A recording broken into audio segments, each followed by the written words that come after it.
Hello people, this is Summer.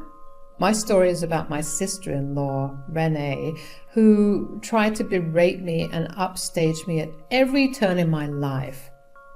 Let's start from the beginning. I'm married to Axel, who has a twin brother named Aiden. Renee was Aiden's wife, and for some reason she really hated me. For the longest time, I didn't know what her problem was, but I found out more later. Renee was an extremely competitive person who did her best to make me look bad. She once said to me, "Summer, you think you can compete with me, but trust me, you just can't. I always win because I am the best. People love you because you've been in this family longer than I have, but soon I will show everyone who the better daughter-in-law is." There's no competition between us, Renee. I don't think anything of that sort. You are the one who constantly makes fun of me and puts me down. I don't understand where this hostility is coming from. You make it so easy for me to insult you, Summer. You are just a nobody. You think that this family loves you so much, but just wait until I end up having the first grandchild. Everyone would forget you. Renee's words had made no sense to me. I had tried to be her friend or at least have a cordial relationship with her, but Renee was never friendly towards me. She made fun of my life, my family, my job, literally everything else. I could tell that she was jealous of me because everyone loved me but was wary of her. That was her own fault, though. People picked up on how she treated me and often scolded her for her behavior. That made her resent me even more. Renee constantly tried to upstage me and even proposed to Aiden at my wedding. It was a shit show that I don't want to talk about, but I will tell you that over the years, Renee made sure to let me know how I am inferior to her. She even made fun of me for having fertility issues because I was having trouble getting pregnant. That was one of the worst moments in my life. It was a big fiasco where everyone berated her. Still, nothing changed. Aiden and Renee had a ton of marriage problems, but instead of solving them, Renee was hell-bent on winning against me. But things got worse after Renee got pregnant. Suddenly, everyone was pining over her, and she made it known how she kept her word. She said to me publicly, "I'm so sorry, Summer. It must be hard for you to see someone younger than you being pregnant. Don't be too hard on yourself. Some people just don't have it in them to be a real woman." What does that mean, Renee? I just mean that it's not hard getting pregnant.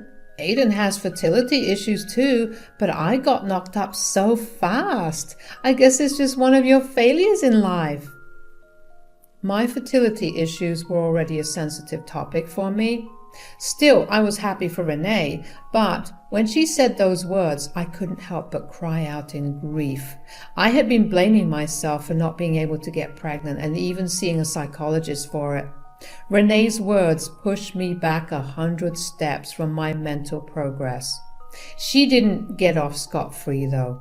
Renee did get some scolding, but she cried and claimed that everyone was stressing her out and the baby. Naturally, there were no real consequences of her actions, but that incident remained fresh in my mind, and Axel also didn't let it go.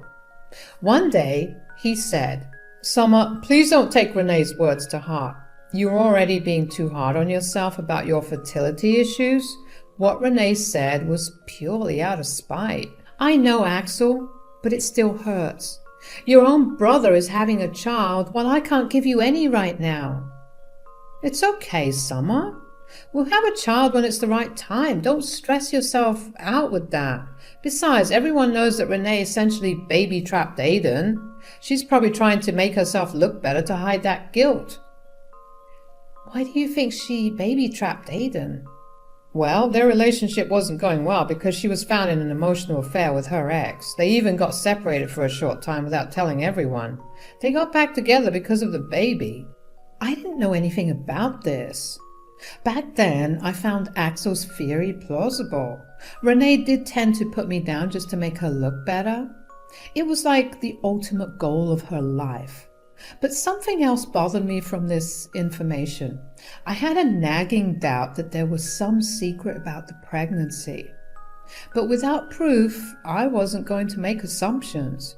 My doubts proved to be true when I got a message on my Instagram from an unknown man. It said, "Hi, this is Harry. I don't think you know me, but I absolutely needed to talk to you." "Your name doesn't ring a bell, Harry. You need to be more specific." "Well, I'm Renee's ex-boyfriend. Renee is your sister-in-law, I think."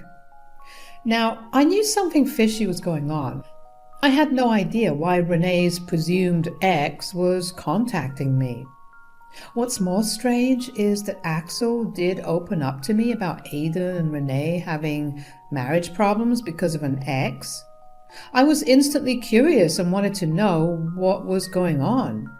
I said, "Oh yes, Renee is my sister-in-law. What is the matter? Do you have something to tell me?" "Yes, I actually wanted to talk about Renee. I tried to find her husband and brother-in-law on social media, but I couldn't find them. I only found your account. It's just that Renee has been cheating on her husband with me." "What? How long has this been going on?" "It's been about 8 months since we first slept together. It hasn't been a lot in the past few months because she's refusing to contact me." "Wait, you slept with her 8 months ago? She's been pregnant for 7 months. I mean, I don't understand." "I think you know what I'm saying, Summer. The child is probably mine. I'm not sure, but there is a huge possibility." I was extremely shocked by what Harry was saying. If he was indeed speaking the truth, it would mean hell for both Renee and Aiden. We already knew that Renee was trying to baby trap Aiden. Now I discovered that there might be a possibility the child may not be his. I quickly asked Harry to send me some proof of their conversation and so on. I wanted to see if he was telling the truth and wanted to give Aiden every information I had on this matter. Harry did send me their chats, and it proved that they had an affair. Renee had cut contact after Harry wanted a paternity test and custody after the child was born. Meanwhile, Renee didn't want to end her marriage or tell Aiden the truth. So she stopped communicating with Harry. That's why Harry was forced to reach out to me. With all this information, I was ready to reveal my toxic sister-in-law's affair to everyone. It would be the right karma for her. I took my chance at her baby shower a week later. Normally, I wouldn't have done it in front of my family, but Renee stupidly tried to boast about her pregnancy to me just to feel superior. She said, "Hey, Summer, I'm so sorry you had to be at my baby shower. It must have been hard to see me getting so much attention. You must be upset about that." "What are you talking about, Renee? It was your baby shower. There is no reason for me to be jealous or upset." "Oh, I know that you've been unable to give this family their first grandchild. Even though I have been married for fewer years than you, I'm having the first child in the family." "I still don't understand your logic, Renee. Yes, we have been struggling to have kids, but that doesn't mean I would be upset at you. How does your pregnancy affect me?" "Well, you can't be the best daughter-in-law since I'm having the first grandchild in this family. I bet you are super jealous of the fact that you missed the opportunity. It's such a shame that you have been depriving Axel of fatherhood. Axel, I don't even know why you were with her anymore." Now it was making sense. Renee was trying to show me that she had one-upped me in the family. Everyone loved me and she was jealous of that. That's why she had always tried to put me down in the past. It was slowly getting clear that she considered me a competition. I guess Axel and Aiden, being twins, also contributed to this. I didn't know if it was her desperation to win this imaginary competition, or her genuine want for someone else that led her to have an affair? Actually, it didn't matter why Renee did it. The fact was, she did have an affair and was hiding it from everyone. I couldn't prove it right away, but I could lead people in the right direction. So, I reined my anger in and ignored the words that Renee had just said. I was preparing to destroy her in another way. I was going to reveal her little secret in front of everyone. I said, "Renee, you're reading too much into things. This was never a competition. It might have been a competition to you to have the first child in the family, but it doesn't mean anything to me. Besides, you are not having the first grandchild of this family." "What do you mean, Summer? I'm pregnant and will give birth soon. There is no way you could get pregnant and give birth before me. That is impossible." "Oh, that's not what I was saying, Renee. I was just wondering about something else. How can you have the first grandchild when Aiden is not even the father?" "What? What are you talking about? I know Aiden's doctor said that he can't have kids very easily, but it is a miracle. When you are with the right person, you tend to have miracles like me. It just proves how wrong you are for Axel." "I know Aiden can have children. You don't need to explain that, but you do need to explain why you have been sleeping with your ex-boyfriend behind his back." As soon as I said this, Renee looked like she had seen a ghost. She literally went pale and started to shake. Aiden was already looking very concerned about what I said, and my last words made him even more curious. He said to me, "What are you talking about, Summer? Do you think Renee's cheating on me?" "I don't think she's cheating on you, Aiden. I know it for a fact. As I said, she has been sleeping around with her ex-boyfriend." "Lies, lies, those are all lies. Summer, how could you make up such horrible lies about a pregnant woman? Are you that jealous that you're now trying to ruin my marriage?" Renee was starting to panic and decided that shifting the blame onto me would be best. I mean, she was pregnant and it was natural people would try to calm her down first. She knew she had an advantage and was using it to shield herself. She even had tears in her eyes, and some people rushed in to comfort her. However, her own husband, Aiden, didn't move a muscle. I knew for a fact that he had those doubts. Their marriage was on the rocks before the baby because of this ex-boyfriend of Renee's. Now, my words were making Aiden become suspicious again. He said, "Summer, I hope you're not making false accusations against my wife. I know you very well and I trust you, but still, I would need some proof. Can you tell me more about what you know?" "Well, I had my doubts when I saw Renee hanging out with her ex-boyfriend again. I knew you told her not to talk with him, so I was immediately suspicious." "Aiden, don't listen to her. I swear I didn't meet with my ex. This child is yours and there has been no one else. Summer is making stuff up." "If she's lying, she wouldn't have proof." "Renee, if these are lies, you wouldn't be so nervous. Stop butting into the conversation. I need to know what is going on." Renee was now crying hard, and the people who went to comfort her were slowly pulling away from her. Everyone could tell that Renee was guilty of something.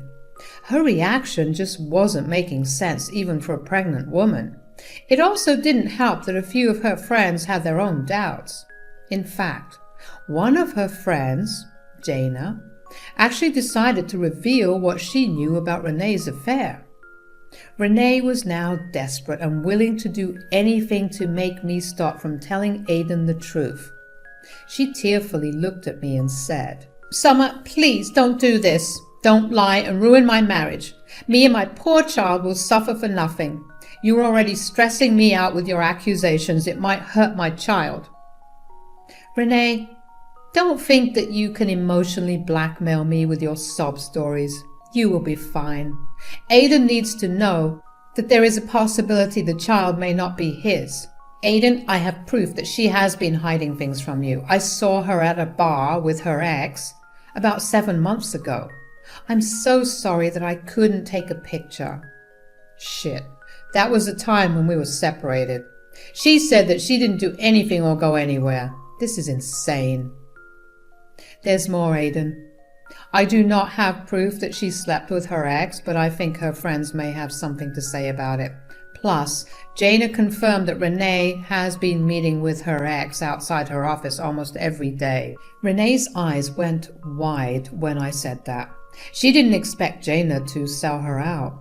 She thought that there was no way Jana would say anything to anyone, let alone to me.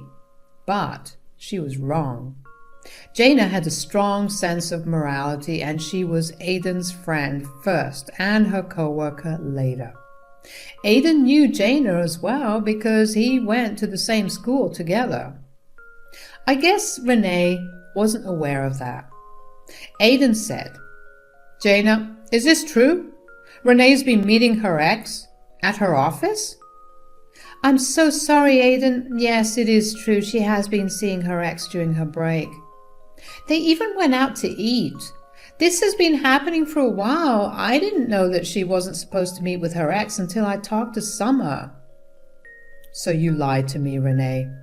You told me that you wouldn't contact your ex again. You lied to me, went behind my back, and saw him regularly. I'm starting to think that Summer might be right. That child you are carrying is not mine. Renee was starting to get caught in her own schemes. She thought that she was clever enough to hide her affair, but she didn't know that in this town there were eyes everywhere. Here, people actually had morals and didn't like keeping others' dirty secrets. Plus, she didn't do a lot to conceal her affair. I guess it never clicked in her head that someone would come forward and tell Aiden. Unfortunately for her, I had destroyed her little web of lies. She was now starting to do damage control. In her stupid head, there was still a chance that Aiden wouldn't push for a paternity test. She started to cry loudly and said, Aiden, I'm so sorry. I know I went behind your back and met my ex, but what can I do? He's still my best friend. I can't just cut him off like that. I swear I was only meeting him. Nothing happened between us. This child is yours, Aiden. You have to believe me. Again, Renee, you need to stop lying so much. It won't do you any good. I have plenty more proof that you physically cheated on Aiden. That is impossible. I have done nothing, Aiden. You have to believe me. I didn't sleep with my ex. Really, Renee? Then how will you explain these text messages? I opened my phone and showed Aiden all the texts that Harry had sent me. I literally opened the conversation and gave it to him to see everything. Renee was crying hard while Harry read aloud all the texts he saw. Some of Renee's friends also stepped in to share their doubts and started to berate Renee. Renee was now trapped on all sides. She had no way to deny that she had cheated on Aiden, and the child may not be his. After reading the texts, Aiden was raging mad. He looked at Renee with hate and said, So Summer was right. You have been cheating on me, and the child may not be mine. How wonderful, Renee. Do you have more lies and excuses to make? Aiden, I'm so sorry. I got weak and did something stupid. You can see in those texts that I love you more than Harry. Does that mean nothing to you? It means nothing to me when you cheated on me and are possibly carrying his child right now. God, I'm so disgusted with you. I don't even want to look at you. No, Aiden, please don't say that. Don't hate me. We still can't be sure that you're not the father. I'm sure the child is yours. There is still a possibility. I know there is a possibility. That is exactly why I will be going for a DNA test as soon as possible. But even if the child is mine, I will be divorcing you. I won't let you get away with what you did. This marriage is over. Renee looked at Aidan in absolute shock. She should have seen it coming. Aidan had been cheated on in the past and had a strict boundary with cheating. Plus, he wouldn't raise another man's child, especially when the biological father wanted to take care of the child. Anyone who knew Aidan knew that cheating meant Aidan was done with you. For some reason, my princess sister-in-law thought that she could be an exception. She kept crying till her mother dragged her out and took her to her own place. The rest of the party calmed down Aidan and gave him words of support. Days passed and Renee kept pleading with Aidan to take her back. She was a mess. Even her own mother wasn't being nice to her. Aidan only said that he would talk to her once the results of the paternity test were in. Renee, in her desperation, took a prenatal DNA test. She thought that if she could prove that the baby was Aidan's, she would have a chance to save their marriage. Well, they did the test and the results were shocking for her. The child was not Aidan's. It was probably Harry's. Renee still tried her best to make Aidan stay. This shit show went on in front of the family because Aidan wanted everyone to know the truth. Renee cried when Aidan read the results and said, "I guess I'll be talking to my lawyer right now. This just seals the deal for me, Renee. You better be ready to get served. I would suggest you get a lawyer soon enough. The faster we get divorced, the better." "No, Aidan, you can't leave me. You can't leave our child. You can't abandon your son." "That is not my son, Renee. He's yours, but he is not mine. The results have already proven that." "The DNA test doesn't prove anything, Aidan. You can still be the father." "I will convince Harry to give up his rights. No one will ever know that you are not the biological father." "You want me to deprive the child's real father by making him give up his rights? What kind of a monster are you, Renee? How could you be so cruel? I don't know how I fell in love with you. All these years were a waste." "No, don't say that, Aidan. If you try, we can still make it work. We can—" "No, just no, Renee. This marriage is over. I will file for divorce tomorrow. I would have done it even if the child was mine. There is no stopping me now. If you have even some humanity in you, you will allow Harry to have a relationship with his child. The child deserves to know his father." Aidan said that and promptly kicked Renee out of his home. Renee's mom was also with us and took her daughter home while apologizing to everyone for her daughter's behavior. She looked exhausted and I felt really bad for her. Renee was a mess too, but I didn't feel anything for her. No matter what beef I had with her, what she did to both Aidan and Harry was horrible. I only wished the child well and hoped Renee would repent for what she did. Well, Renee did get plenty of karma. She was kicked out of the family and no one was on her side. Aidan stopped all contact with her and only talked through the lawyers. From the evidence he had of Renee's affair, they would be having a clean break. Harry had already provided his statement that he thinks he's the father. He genuinely wanted to be in the child's life since his own father abandoned him. We actually called Harry and talked. We advised Harry to seek legal help to prove paternity and take Renee to court if she continues to stop him from seeing his child. Harry in turn apologized for his part in the affair and seemed remorseful for ever loving Renee so much. It has been a year since Renee and Aidan have been divorced. Renee tried her best to play the victim and put Aidan's name on the birth certificate, but her mom took control of the situation and set her straight. The two got a clean divorce like I predicted, and Harry got a decent custody arrangement with Renee. It looks like Harry will be able to stay in his son's life after all. For Aidan, the betrayal had been huge. I know I made him sound stoic, but trust me guys, he was crushed. It took him a while, but he has been seeing new people now. As for the other good news, surprisingly I found myself pregnant just 2 months after the divorce. Now, I have a healthy daughter who is the first grandchild of the family. So Renee got her just karma while I got to keep the imagined title of best daughter-in-law that she fought so hard for.